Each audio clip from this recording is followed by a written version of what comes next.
The rain hammered the tin roof like 1,000 accusations, each drop a reminder that secrets don't dissolve. They just seep into the cracks. I stood there in the doorway of our old craftsman house in suburban Seattle, my heart pounding harder than the storm outside, watching Lucas, my stepfather, peel off his soaked flannel shirt, revealing the tattooed map of his life etched across his broad back, faded anchors from his Navy days, a thorny rose for some lost love, and that one word in jagged script, resilient, right between his shoulder blades. "Elijah," he said, his voice low and gravelly, not turning around. "You weren't supposed to see that, but I had seen it all." The way his eyes lingered too long in the rearview mirror on our drive back from the cabin. The brush of his hand against mine when he passed the whiskey bottle. The heat that built like a fever neither of us could shake. And now, with Mom's car lights cutting through the downpour as she pulled into the driveway, I knew one night had just rewritten everything. It started 6 months earlier, back when the world still felt like it fit me like an ill-sewn suit. Too tight around the chest, too loose in the arms. I was 19, fresh out of high school in this rainy corner of the Pacific Northwest, where the evergreens whispered judgments and the coffee shops were sanctuaries for kids like me who didn't quite belong. Dad had died 2 years prior in a logging accident up in the Cascades, crushed under a falling pine. They said, quick and merciless. Mom remarried fast, like she was plugging a leak in our sinking ship. Lucas showed up like a storm cloud with a silver lining.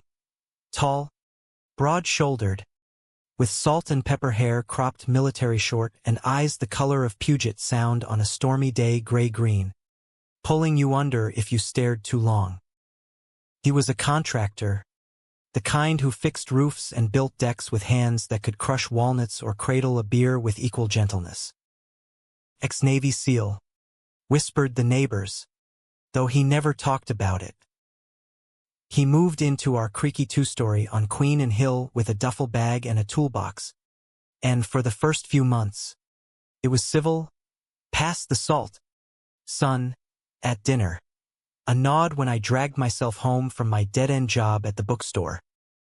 But Mom glowed around him, her laughter filling the house like sunlight after weeks of drizzle, so I swallowed my unease. What I didn't swallow, what clawed at me in the dead of night, was the way my gaze snagged on him. The flex of his forearms as he sanded down a windowsill. The low chuckle when he teased Mom about her burnt casseroles. It wasn't right. Couldn't be.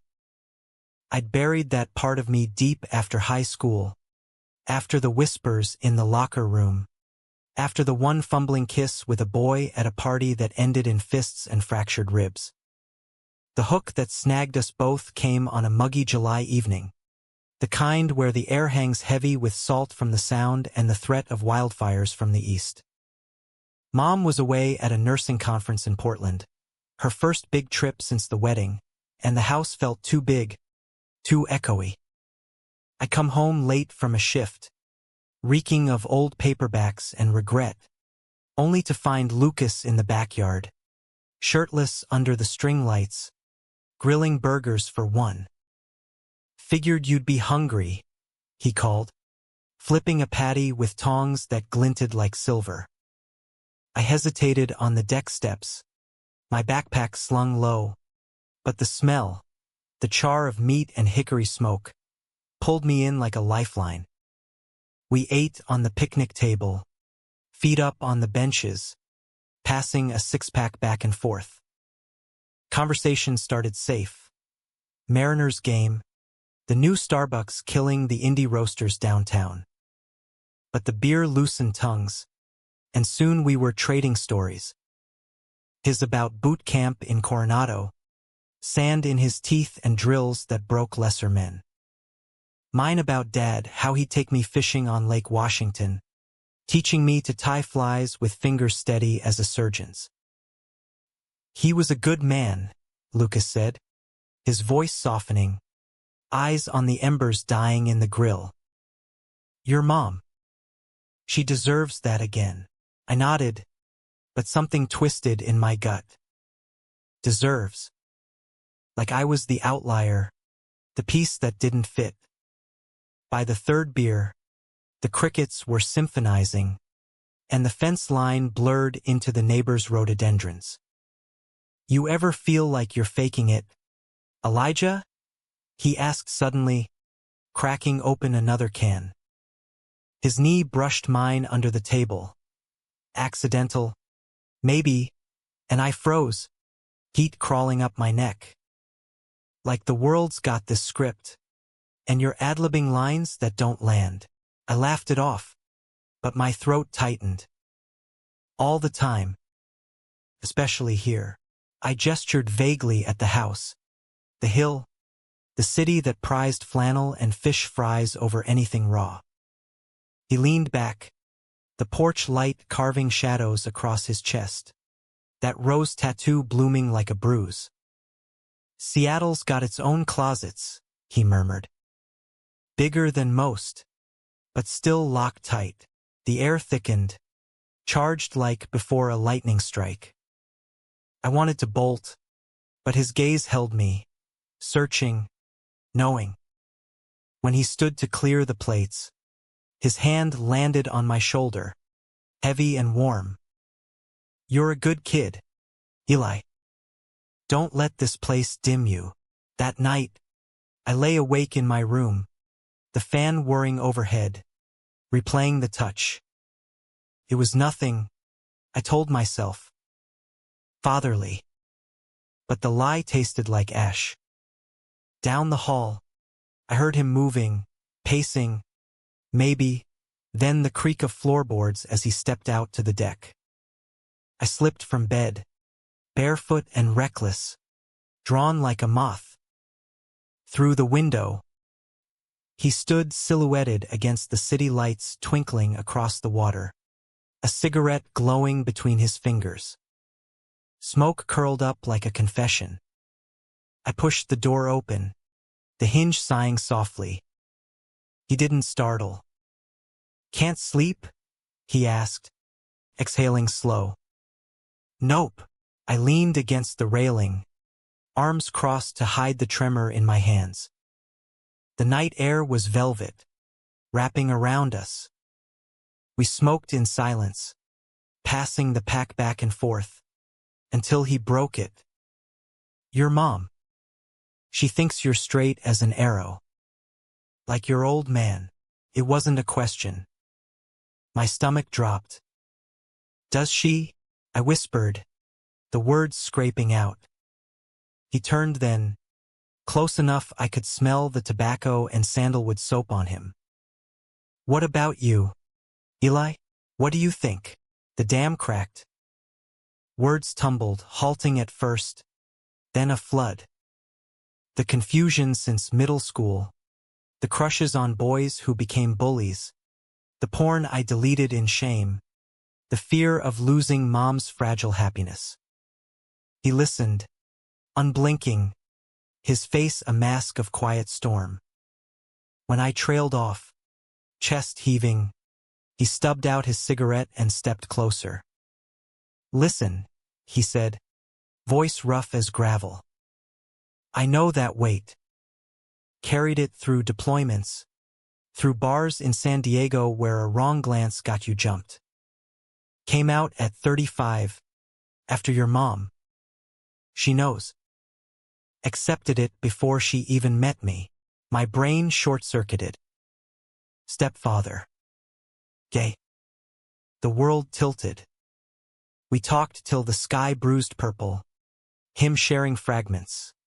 A lover lost to AIDS in the 90s, the Navy's DADT policy that choked him silent, the therapy that finally let him breathe.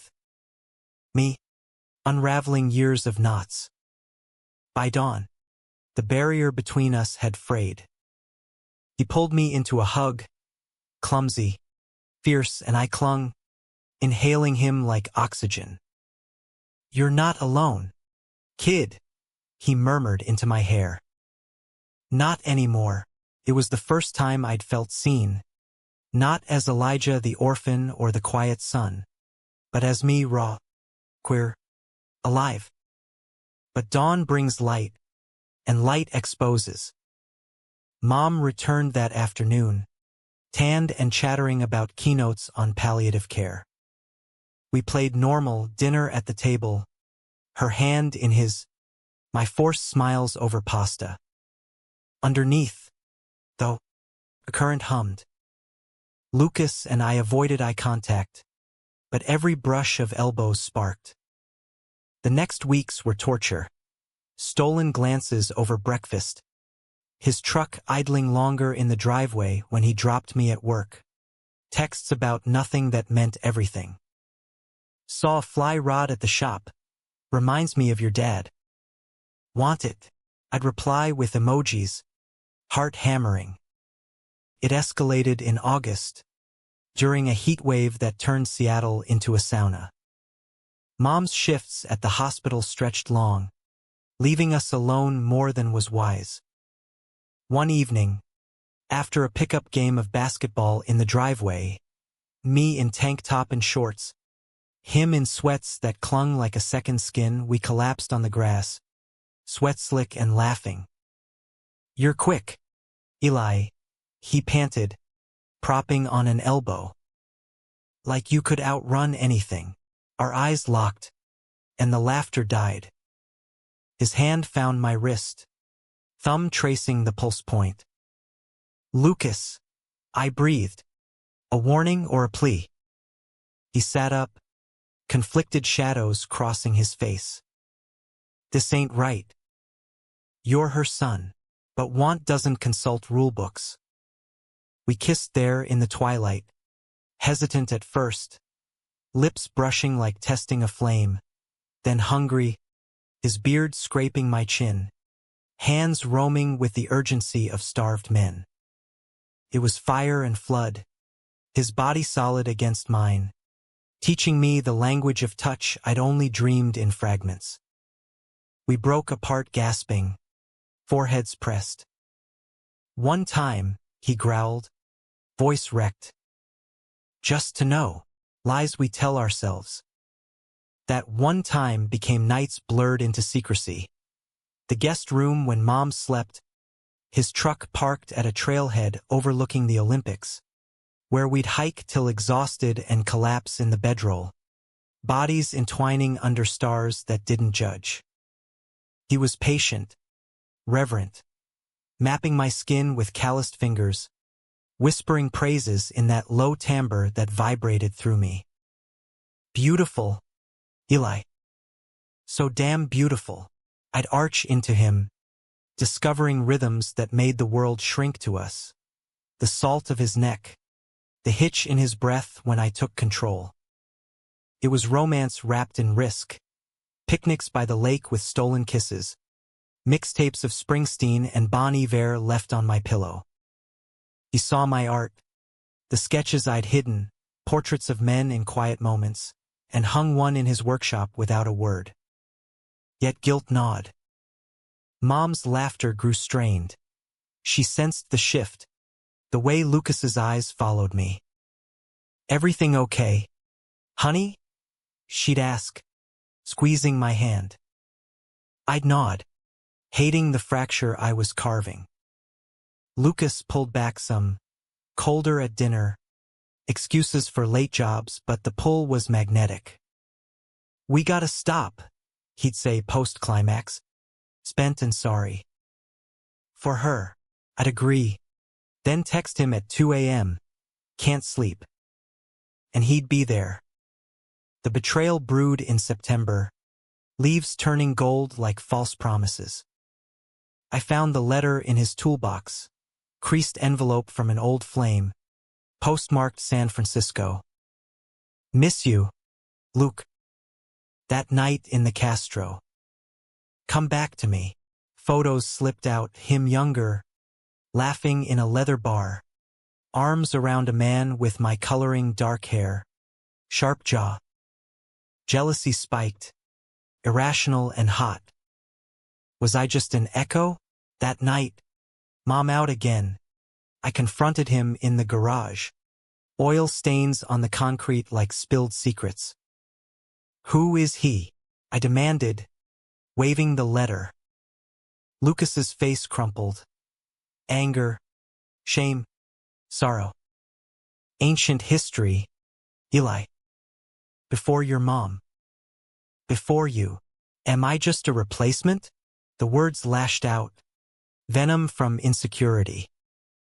He advanced, pinning me against the workbench, tools clattering. "No. God, no. You're you." His kiss was bruising, desperate, but I shoved him back. "Then why hide? Why this half-life?" Tears burned my eyes. He raked hands through his hair, pacing. "Because loving you could destroy us all. Your mom, she's my anchor. And you're the storm I can't outrun." We fought like thunderclaps, accusations flying, me calling him a coward for the closet, him yelling that I was too young to grasp the wreckage. "I've lost everything once. Don't make me lose this." A wrench hit the floor, skittering like my resolve. I stormed out into the cooling night, hiking aimlessly up the hill to Gas Works Park, where the old gasification plant loomed like a rusted skeleton against the skyline. There, amid graffiti-tagged silos, I broke, sobbing into my knees, the city lights blurring to accusations. Betrayed by my own heart, by the man who'd unlocked it. Hours later, headlights swept the lot. Lucas's truck. He found me curled on a bench, dew-soaked and shivering. Without a word, he shrugged off his jacket, draped it over me, and sat close but not touching. "I'm sorry," he started, voice hoarse. "That letter. It's ghosts. But us, that's real. Terrifying, but real." I looked up, his face etched with lines the years hadn't softened. "What now?" I whispered. He pulled me close, chin on my head. "We tell her. Together. No more shadows." Dawn crept over the sound as we drove home, his hand on my thigh. A promise, not a theft. Mom was in the kitchen, coffee brewing, when we walked in. Her eyes sharpened on our disheveled states, the jacket still around my shoulders. "What's going on?" she asked, voice steady but steel-edged. Lucas took her hands, gentle, like always. "Babe, Elijah and we've fallen for each other." The words hung, heavy as fog. Her face cycled shock, hurt, a flicker of something like recognition. "How long?" she demanded, pulling away. We confessed in fragments, the backyard beers, the kisses, the nights. She listened, tears tracking silent, then laughed, a broken, watery sound. I knew something was off. The looks, the silences. To my horror, she turned to me. "Did he force you, Eli? Tell me now." "No," I rushed. "I wanted it. Him." Her gaze bored into us, weighing. Then, slowly, she sank into a chair. "I loved your father fiercely, Elijah. But after." Lucas filled the quiet. And now, she trailed off, staring at the rain-streaked window. This house was supposed to be whole. Not this. The fallout was a hurricane. Arguments echoed through rooms. Her accusing him of predation. Him defending our ages, he was 42. Not ancient. Me pleading for understanding. She slept in the guest room. I crashed on the couch. Lucas and I barely touched. Guilt our new chaperone. One night, She packed a bag. "I need space," she said, keys jangling. "To figure if I can love you both like this." The door clicked shut, leaving silence thicker than the evergreens outside. In the wreckage, Lucas and I clung. Nights in his bed, bodies a bomb against the ache, slow, tender lovemaking that spoke what words couldn't. "I love you," he said first, tracing my collarbone under moonlight. "Not as a stepson. As you." I echoed it back, the words a vow. We rebuilt in fragments. Therapy sessions downtown, where a soft-spoken counselor unpacked our tangled loyalties. Walks along the Burke-Gilman Trail, hands brushing till we dared to link fingers in public, testing the world's indifference. Mom returned in November, after a month in her sister's Portland basement. She stood in the doorway, coat dripping from a fresh squall, eyes red-rimmed but resolute. I talked to a friend, another nurse, queer herself. Made me see. Love's not a zero-sum. We hugged, awkward and tear-streaked, her perfume mixing with rain. "But rules," she added firmly. "No secrets. And Eli, you're an adult. But damn it, be safe." Laughter bubbled, fragile as new ice. The most important night came that December, snow blanketing Queen and in rare white hush. Mom was on shift, the city cocooned in quiet. Lucas and I drove to the cabin up in the Cascades, Dad's old place, shuttered since the accident. We chopped wood by lantern light, sparks flying like stars, then tumbled inside to the stone fireplace. Whiskey warmed our veins as flames danced, casting gold on his skin. "Remember our first talk?" he murmured, pulling me onto the rug. I nodded, lips on his throat. "This is better." We made love unhurried, exploring, affirming. His hands in my hair, my nails down his back, breaths mingling in chants of names. Elijah, Lucas, love. Afterward, tangled in quilts, he shared the full map. The lover's deathbed promise to live fully. The Navy discharge he'd dodged by silence. The day he told Mom over diner pie and she just smiled. "You're my family," I whispered, tracing resilient. He kissed my knuckles. "And you're my future." Dawn broke crisp, snow-glazed peaks framing the window. We drove home changed, not flawless, but forged. Mom waited with cocoa. No questions, just a nod. Life resumed.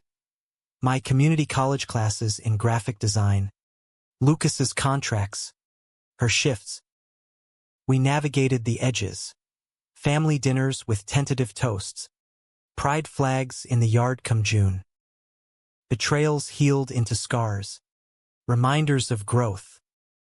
Years later, at 25, I sketch Lucas in my studio, his laugh lines deeper, our rings glinting. Mom's blessing came with a quiet ceremony in the backyard. Seattle's rains still fall, but now they nourish, not drown. That night in the cabin, it wasn't just bodies. It was the pivot, the storm that cleared the sky. He gave me not just love, but the courage to claim it. And in America's vast, flawed heart, that's the truest homecoming.